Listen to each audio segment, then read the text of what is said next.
Hello, students.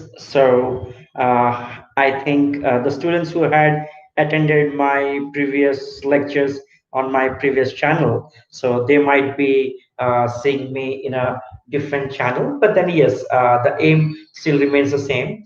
So, me and my wife, we collaborated on one channel so that we would bring in the different topics on different subjects that we teach in under one umbrella, and thereby we can help people further, right? So that is the aim, and with that aim, we have got started with uh, this new name, House of Education.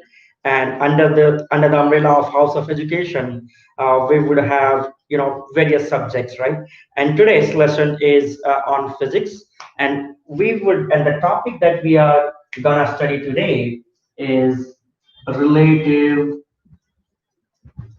relative velocity, or let me call it relative motion, because under the umbrella of relative motion we will talk about all the four parameters of rest and motion, right? Like your position vector, right? Your you know then your displacement, we can probably, yeah, let's call out displacement also. Displacement, velocity, and acceleration.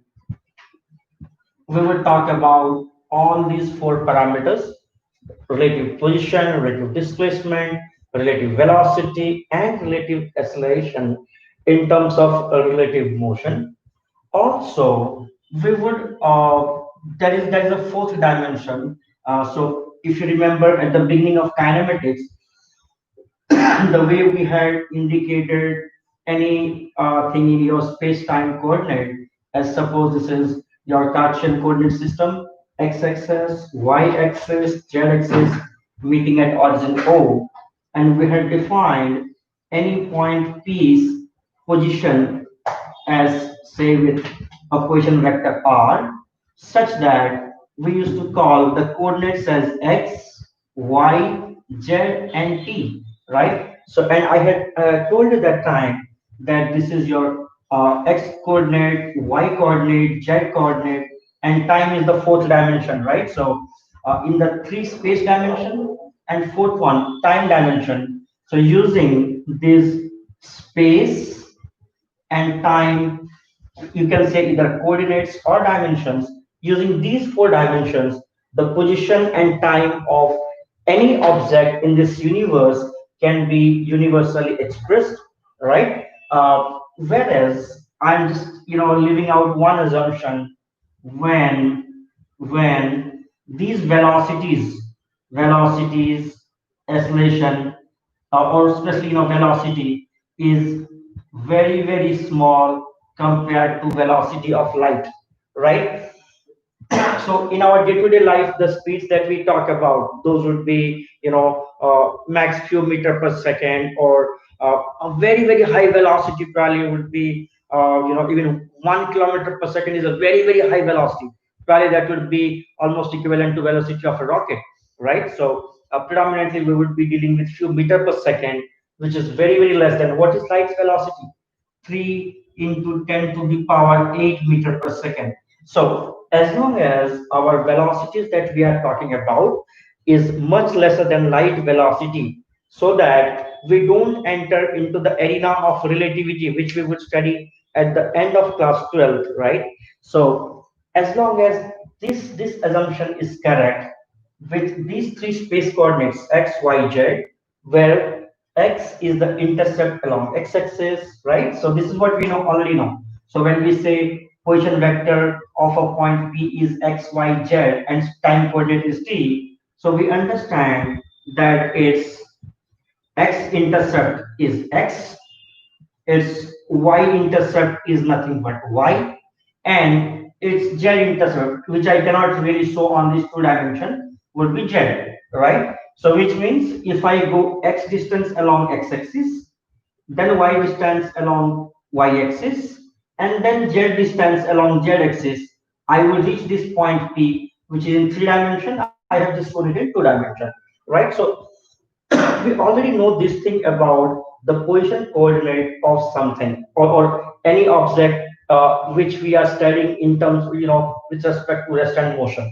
Okay, so when we already have studied about the position of something, and that time itself we had defined that concept of concept of rest and or motion is relative by nature. So this thing we had discussed in our first, chapter on kinematics, and we had used an example that say the students who are viewing this live streaming session, right? So say here is a student who's sitting in his or her home, right? This is his or her table, and he or she has a laptop here. So when he or she compares this laptop with respect to him or her, so if I'm asking, so say the student is Ram, and I'm asking Ram, hey, is your laptop is at rest or in motion with respect to you? What does he do? He observes that, well, this is the position of this laptop with respect to me. So when time equals to 0, he finds that this is the position. After 5 seconds, suppose after 5 seconds, t equal to 5 seconds. At that time also he finds the position vector is this. At t equal to 15 seconds, or even after say t equal to 30 minutes, he finds that the position vector is not changing. And position vector, if position vector does not change with respect to time, with respect to the defined frame of reference, we say that this object is at rest with respect to the frame of reference. So here Ram has probably taken himself as the frame of reference, right? Or he may probably take any corner in the room as frame of reference. He can take anything as frame of reference, right? So in that frame of reference, if the position is not changing with respect to time, then Ram says, well, this laptop is at rest with respect to me. And say if a bird, I'm really bad at drawing, so say assume it's a bird, it may look like a fish though. Suppose if a bird comes in and suppose it's somewhere in the room, then initially this was the position vector of this bird. After some time, well, this was the position vector. Then this was the position vector, right? So which means position vector of this bird with respect to Ram is changing with passage of time. So that is why Ram says that probably a bird came in, probably he suppose didn't have any device to measure the velocity of it. So he may say that yes, a bird is in motion with respect to me. So we said rest with respect to frame, and we said motion with respect to frame. So you may ask the question that, sir, we had already established that both the concept of rest and motion are relative by nature, right? So what is the new thing that we are gonna talk in today's topic, or what is that different thing that we are gonna discuss today? Well, to answer that, let me take this discussion to one more step further, right? So say in this same example, in this same example, so say this is that student who was sitting, okay, and this was the table, here was the laptop, and a bird, I'm just drawing like this, it came in and sat somewhere on the wall, right?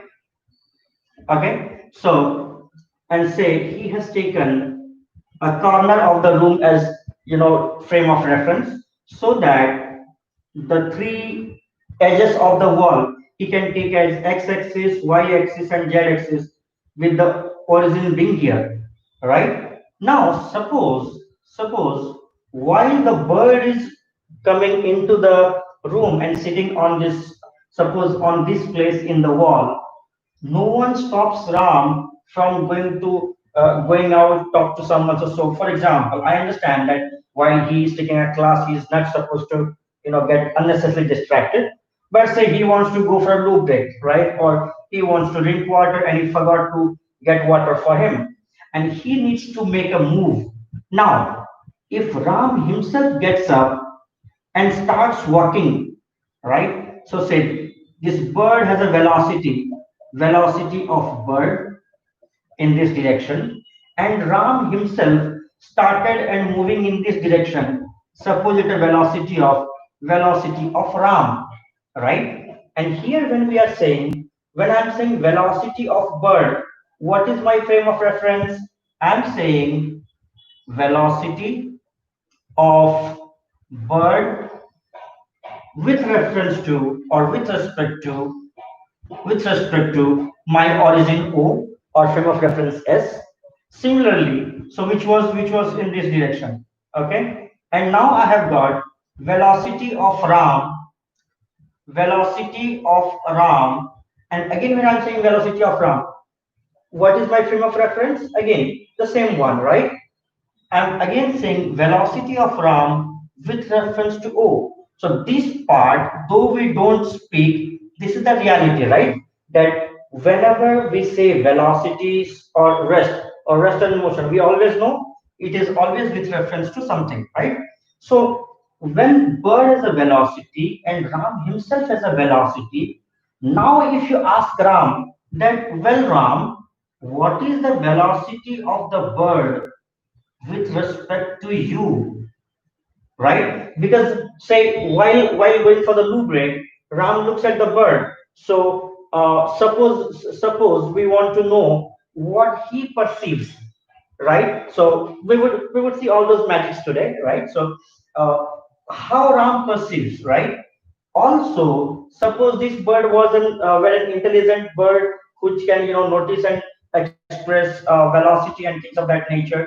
If we ask that, well, bird, tell me what is velocity of Ram with respect to you, and notice one thing, when we know velocity of both the moving things. So if you see here, there are two moving things, two moving bodies with respect to a common frame of reference. Okay, so we had one frame of reference, and it is not guaranteed that in that frame of reference only one body would be moving. There could be n number of things moving within that frame of reference, right? So if there are more than one things or bodies moving within the same frame of reference, right, and they want to express or interpret or study the velocity of the other moving body with respect to him or herself, in that scenario, this relative motion comes into picture, right? So let us try to understand this first with an analogy, and then we would go into the hardcore physics of it and would try to understand. And students, this analogy, though it may sound like a story, if you understand it, it will help you not only in relative motion, but also, whenever you talk about potential difference and things of that nature, be it in your gravitation, be it in your electricity, be it in your magnetism. Okay, and again, but as they say, concept of anything is always very simple, right? So for example, if I ask you, okay, so say I have two sticks, okay, so say this is stick S1, okay, and I have stick, say, S2, okay. If I ask you tell me how long is stick S1 relative to S2, what would you do? What would you do? So I want to know how long is stick S1 relative to S2, right? So the physical quantity that I want to measure, that is length, right? So I understood that I need to measure length of these two, physical quantities. Okay, so the physical quantity that is to be measured is length, right? So of this stick with respect to, relative to means that is nothing but with respect to, right? So WRT with respect to. So this is the age of chatting, right? So WRT would not be difficult for people to understand. It's with respect to. Okay, so when we are asking how long is stick S1 relative to S2, I am asking how long is stick S1 with respect to S2 only, right? So what do? We find out a common, measurement criteria or measurement standard, which we call unit, right? And suppose if I express, if I say that S1 is suppose 50 centimeter, okay, and if I say this one is this one is suppose 30 centimeter, right? The moment I express both of them with respect to the same unit, so are you getting an analogy that Ram was here, Ram was moving, bird was moving. Velocity was the physical quantity where you wanted to do a relative study. Here, length is a physical quantity where you want to do a relative study. There, you knew velocity of bird with respect to O. This was known to you, and you knew velocity of Ram with respect to that same frame of reference, and you wanted to find out velocity of bird with respect to Ram, right? So let us see what we are doing here, and we will try to do the same thing there. Okay, so here when I want to find out how long is stick S1 relative to S2, what would I do? I would do length of which one, that is S1 minus length of S2, and remember this last point, when they are expressed in same unit, right? So these clauses are very important. You miss out the clause and everything would be tough stuff. So for example, if this is 50 centimeter and suppose this is 300 millimeter, then you cannot do 50 minus 300. You need to convert, either this one to centimeter or that one to millimeter. Then only you can do addition or subtraction, right? So length of S1 minus length of S2, if we do, then we can find out the relative length of S1 with respect to S2. Similarly, if I want to find out relative velocity of bird with respect to Ram, will it be logical to say find out velocity of bird with respect to something and find out velocity of Ram with respect to something? And here that common something is your frame of reference S. And if I do a subtraction, then is it logical to think that I would find out velocity of bird with respect to Ram, right? So just for a quick recap, if I want to find out relative length of S1 which is reference to S2, I express length of S1 in a unit, I express length of S2 in the same unit. Whatever is the with respect to, that is always subtracted from the other thing. So here I subtracted S1 minus S2. If I do S1 minus S2, what do I find? I find length S1 with respect to S2. This is how we write in physics. So this is the first thing and this is the with respect to. So velocity, so if I write velocity of AB, this means velocity of A with respect to B. I repeat, when we write VAB in physics, the notation indicates velocity of A with respect to B, and which is indicated as velocity of A minus velocity of B. Both are vectors, so we continue the vector sign. Here, one thing which is obvious and that is omitted is the common frame of reference. Okay, so this O is, though it is there, you need not even write it, and this is understood. Okay, this is the thing. If there's any doubt, you anyone wants to ask anything, you may post down in the chat box. Okay, great. Let's keep moving. Now, this is with respect to analogy, or this is with respect to argument. But we are here and not to create advocates, right? So yes, while that's a great skill, but then here our focus is to observe, measure, and express things in terms of physics. So let us understand in terms of your definitions in physics how these all hold good.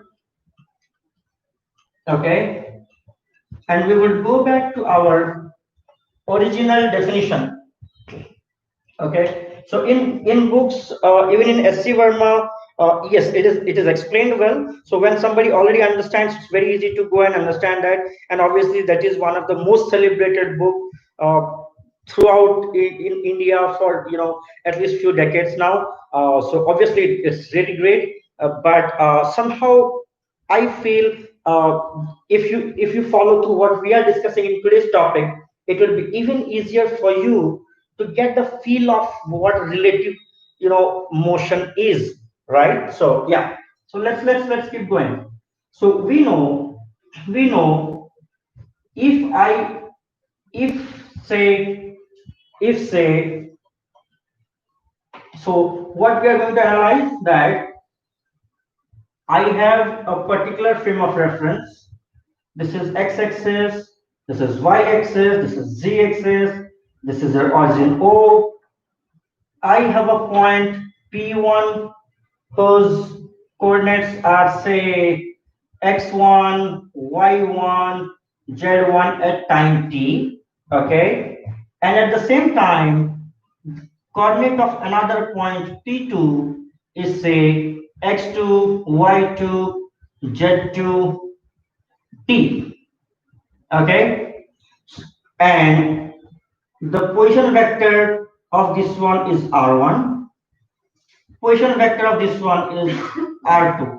Okay, let us start our discussion with this. Okay, so I can say r1 is nothing but this thing, right? So do we know from our basic understanding of what you say rest and motion? So if P1 or P2 anything is at rest, right? So that means your position vector is constant, right? So if position vector is constant, then dr by dt or d by dt of a constant will be how much? It will be nothing but 0.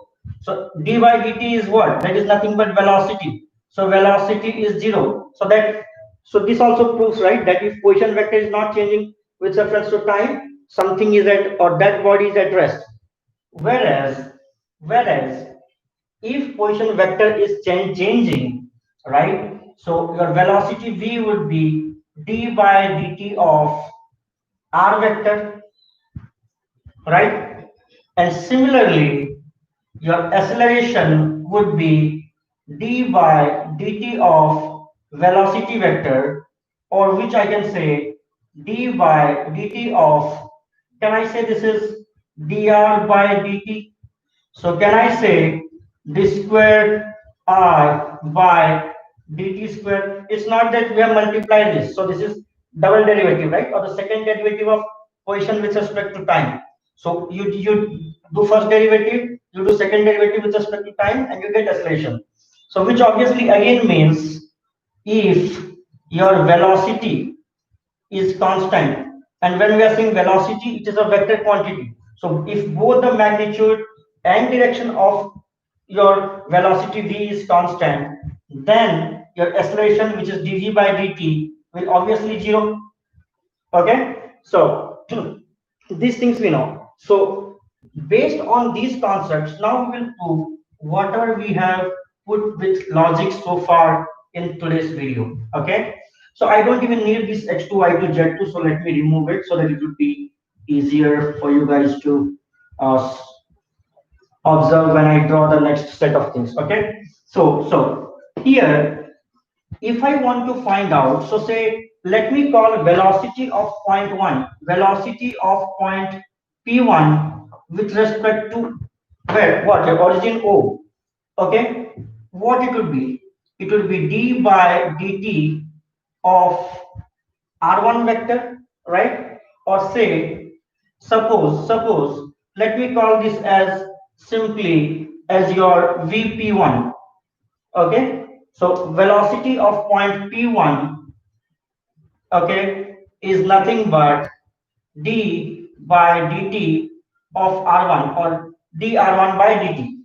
Okay, similarly, velocity of point 2, will it also be, now the position vector of point P2 was r2, so it would be d by dt of r2 vector.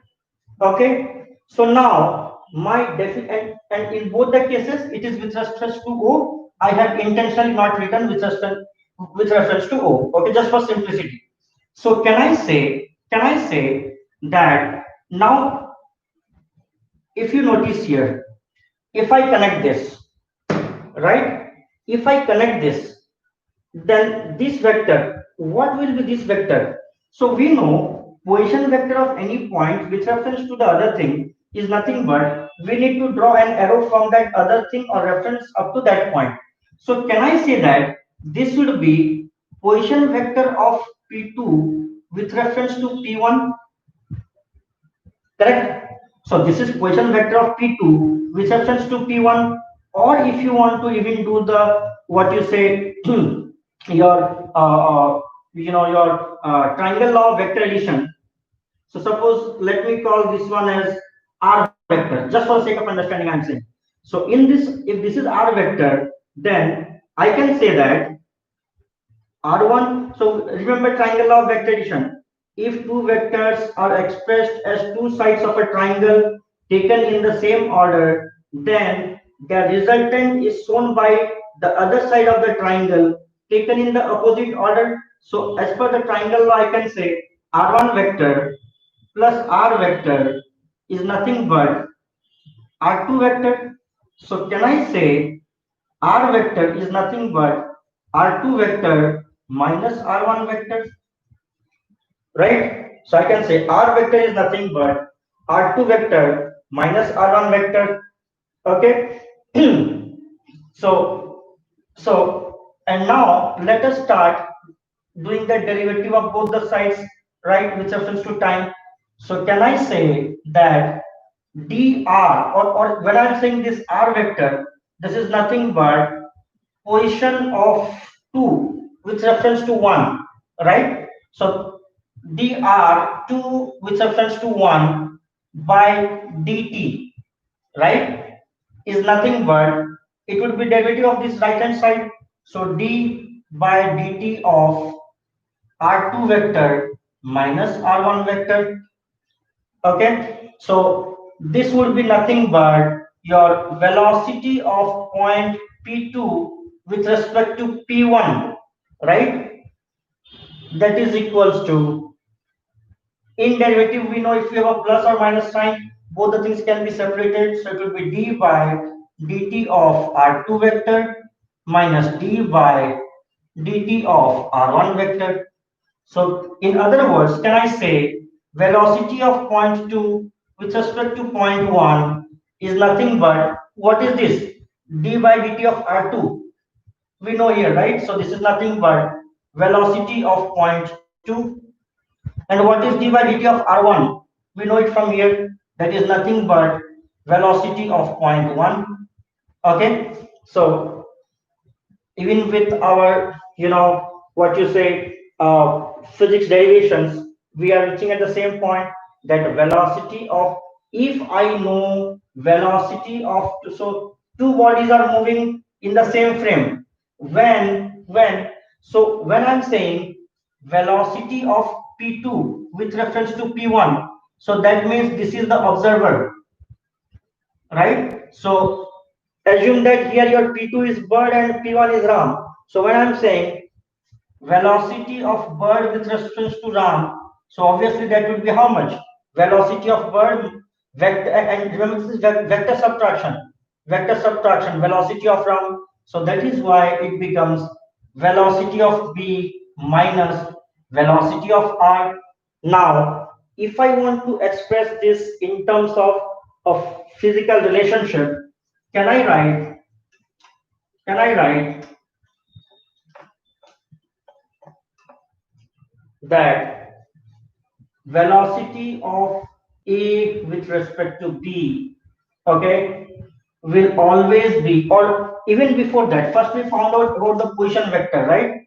So position vector of A with respect to B is nothing but position vector of A minus position vector of B, okay? Yeah.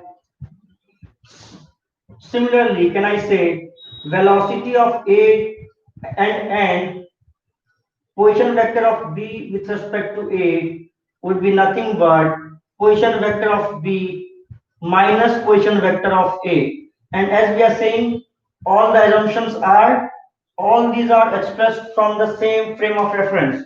Similarly, velocity of A with respect to B would be how much we just saw. Velocity of A minus velocity of B, and velocity of B with reference to A would be velocity of B vector subtraction velocity of A.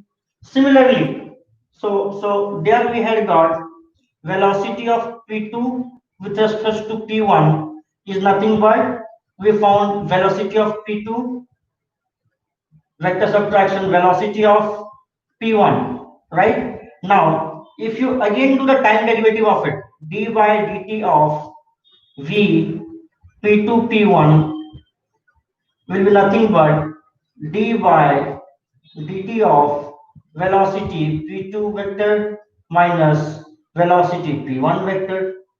So I can say this is nothing but acceleration of P2 with reference to P1 is nothing but d by dt of velocity P2 minus d by dt of velocity P1 point. So I can say acceleration of P2 with reference to P1 is nothing but acceleration of P2 vector minus acceleration of P1 vector, right? So I can just write it here that acceleration AB will be nothing but acceleration A vector minus acceleration B vector, and acceleration BA vector is nothing but acceleration of B minus acceleration of A. So same thing if you see, in all the cases it's getting repeated, and that is completely logical as well. You need not mug up anything here, right? So equation number 3, 4, 5, and 6. So that is why we say relative motion rather than just relative velocity, right? Because position is relative, velocity is relative, acceleration is relative. There is only one thing in this expression that is not relative, that is absolute, not relative, and that is rather absolute, which is nothing but time. Right? So you remember, right, that Mahabharat's famous dialogue, मैं समय हूँ, मैं कल भी था, मैं आज भी हूँ और मैं कल भी रहूंगा. So it is that one thing that remains constant, or that does not change, or that is free from any frame of reference. It doesn't care who you are, who I am, who were you, and who would I be tomorrow in future. Is time, right? Okay, yeah. So yeah, I mean, it may sound like a bit of mythology, but yeah, that's the reality. However, with a caution, as I've said you before also, when velocity is much lesser than velocity of light. And why we would study towards the end of class 12, when we would read, or when we would study relative motion, and there you would see, even your time is not constant. And if you again ask me to give a mythological analogy, I'll say, in your Indian mythology, you had heard, right? Where your Brahmadev says to some folks that, by the time you have come from earth to here, and you have spent few years in Brahmalok, many ages in earth have passed by. So there's a difference of time between your Brahmalok and your Prithvi. So similarly, there could be two frame of reference where the speed of time in one frame of reference could be different than others. But those things we would study only when we go into the theory of relativity. Yes, there are some arguments against it also, but then yes, when we go to theory of relativity, we'll study it. Till that time, we will be talking only about velocities that are much smaller than light, and all these would continue to hold good. Now, let us see how do we use it, right? So, why do we even need to, study all this? And the reason is very simple. The reason is very simple. Remember, remember, the reason is, whenever we are observing the velocity of anything, right? So say when I am moving, when something else is moving, right? And I'm observing the other thing, okay? Remember, I mean, you take anything in this world. We studied this earlier also. Velocity of anything with respect to itself will always be zero. So if I go by this principle also, so can I say position vector of A with respect to A will be nothing but RA minus RA vector? Will it not be a null vector? Similarly, velocity of A with respect to A will be velocity of A minus velocity of A, which is again null vector. Acceleration of A with respect to A is again acceleration of A minus acceleration of A, which is again null vector. And this is the very reason that when you are happily sitting in a train, and suppose for a distance your railroad is so smooth that you are not getting any jerk from the outside, you would feel as if you are in complete rest, right? Or if you are eating your meal or drinking a coffee, you feel that your coffee is at rest. But when somebody else sees from the platform, he or she knows that your coffee, your plate, everything is moving at a velocity, right? So when you are observing something, your plate is moving, you are moving, but you are feeling that at rest because of this relative nature of velocity. So whenever an observer observes a moving thing, right, the perceived velocity of the other moving thing with respect to himself or itself would always be velocity of the thing which is observing minus his or her own velocity. The vector subtraction, again, it will be a vector subtraction, okay? Same goes for acceleration, same goes for position, and that is why it's important to understand relative velocity. And here we would see that how it would help you to crack few of the things which you had probably mugged up in your high school level, right? That if two trains are coming opposite to each other, their velocity gets added. If two trains are going in the same direction, their velocity gets subtracted. And we used to do your time and distance problem accordingly in our high school level, right? So here we would see the concept we have already seen. We would apply this to see why and how that happens, and why we need not mug it up at all. Okay, so let us move a little further now. So I would encourage you to focus on this thing that we just taught, that velocity of anything, position of anything, acceleration of anything with respect to itself is always zero. So that's why we always say, I am the best guy on the world and the entire world is idiot, right? So whether we like it or not, but that is how nature has defined us. Everything in nature falls under that category. We always feel I'm great, and then the entire world is probably following me. So that is how it works. So let us move ahead a little bit. So we understood relative position, relative velocity, and acceleration. Another important thing which I want us to understand is trajectory. Trajectory, right? So, and we know that the definition of trajectory says the locus of movement of anything, right? So, if something is moving like this, we say it's moving in a straight line. If something is moving like this, we say it's moving in a circle, right? So, things of that nature. So, we would see that in what condition the trajectory would be what, right? So, say for example, and remember students, it fundamentally depends on two quantities. One is initial relative velocity, which I am writing as u rel or u relative. So which means u2 minus u1. So in this case, who is the observer?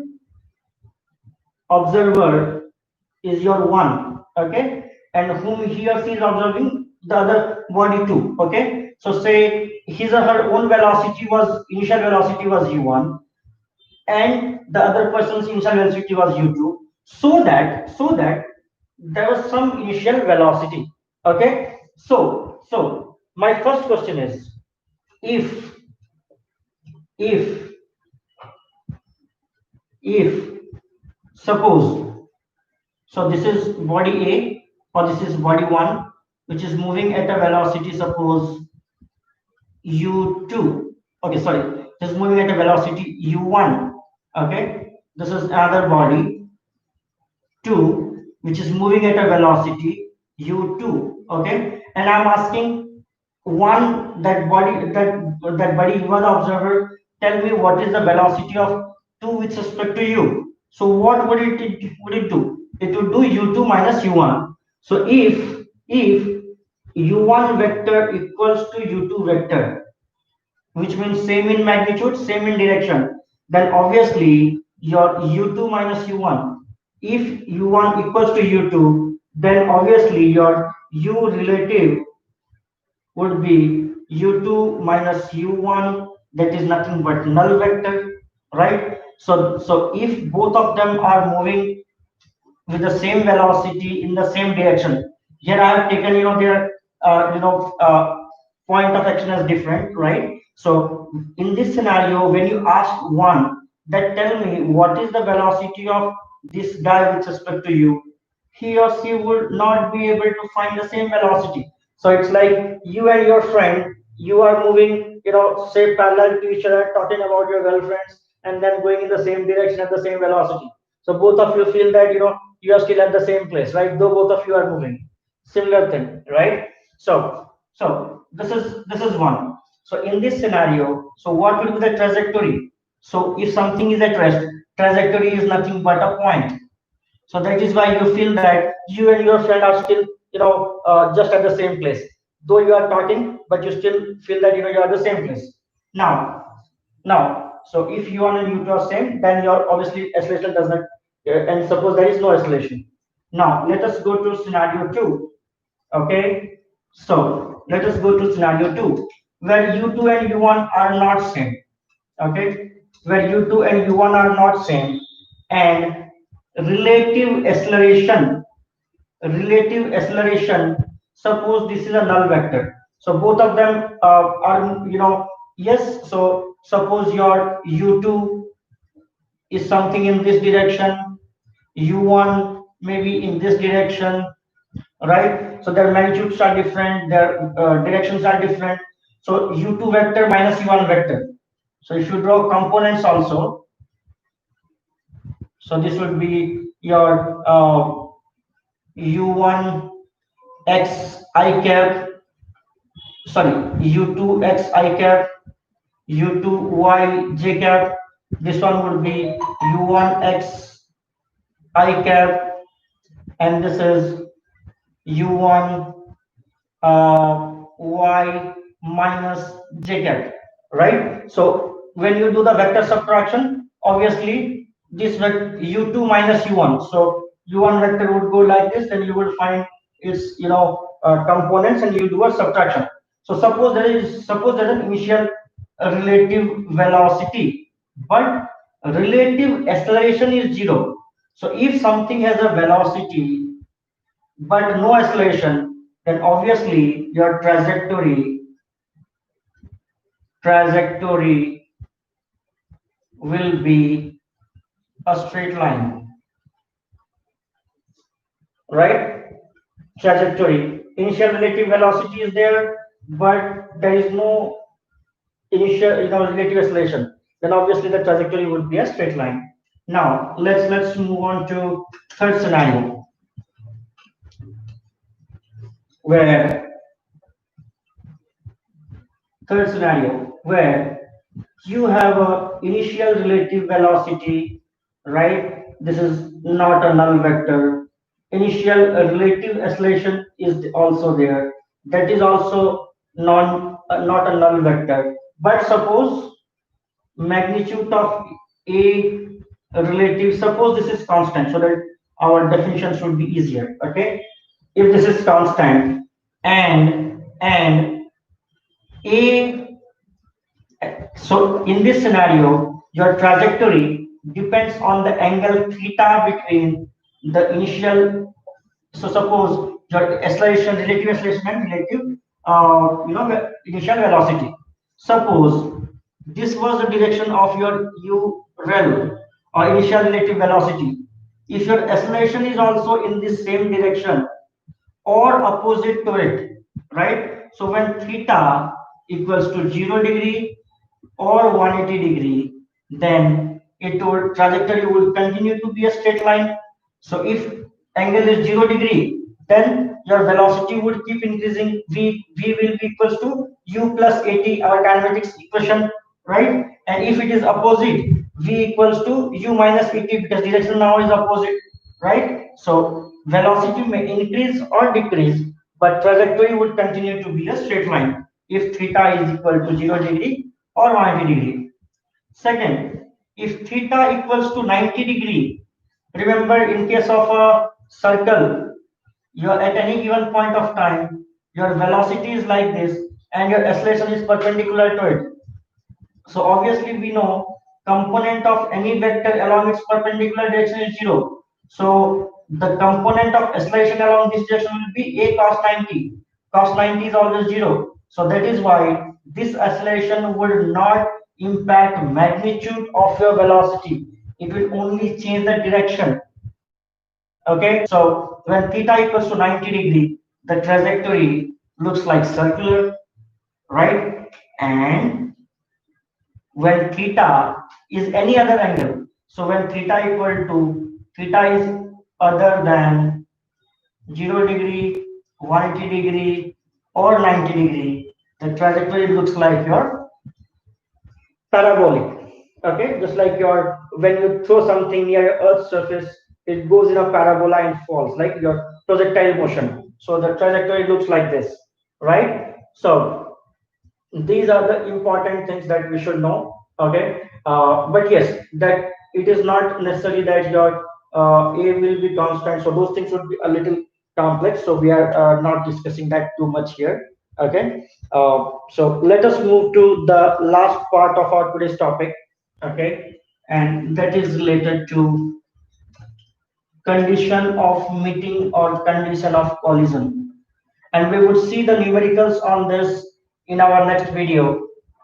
Okay, so the next topic is condition of collision or condition of meeting. Okay, so say you have two lovebirds. One is A here, one is B here, right? So A is moving like this. B started, suppose, moving like this. This guy's velocity is u1 and this guy's velocity is u2. Okay, so suppose at some point of time if they are meeting, so obviously they are meeting. If they are meeting, so suppose at any point of time if they are meeting, then it has at that point of time, obviously what should be same, the position and time coordinates of both of them. So at this time, right, so initially suppose this, so position coordinate, so at t equals to 0, the position vector of A was suppose your x1, y1, z1 at time t equals to 0. Okay, and position vector of B was suppose expressed in terms of x2, y2, z2 at time t equals to 0, right? So if they are meeting at some time, so we are saying that time is independent. So after time t, only when x1, y1, z1, t1 becomes equal to x2, y2, z2, and t2. So if they are meeting at the same place, so obviously, if R's final position suppose is x1 prime, y1 prime, z1 prime, and time suppose is t, right? And these suppose coordinates are x, your x2 prime, y2 prime, z2 prime, and time t. So obviously, only when these two are same, then only they would meet. Only if x coordinates are same, still they may not meet. Y coordinates same, they may not meet. Z coordinates same, they may not meet. Only when all the three space coordinates are same and at the same time, or else what will happen? So say suppose this guy's velocity is very high and B's velocity is less. So if you see here, if they would meet here. So which obviously means your U2 must be so large that before he could have moved just this much, he should have already come here. Because if once your A has gone past this point, right, then they can never meet. Suppose A has already gone past this point X, right, and U2 comes after suppose 3 seconds to this point, this guy will be somewhere here, so they can't meet.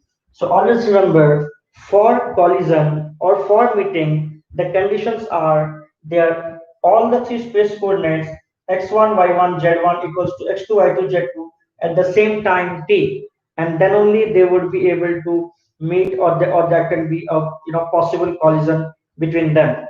Okay, so we would take a logical pause here, and in our next video we would go through the numerical problems, and where we would see how do we use the concepts that we learned today to solve problems related to relative velocity.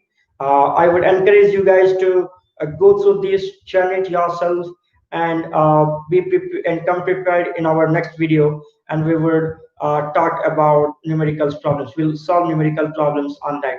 Thank you, students. Have a good time.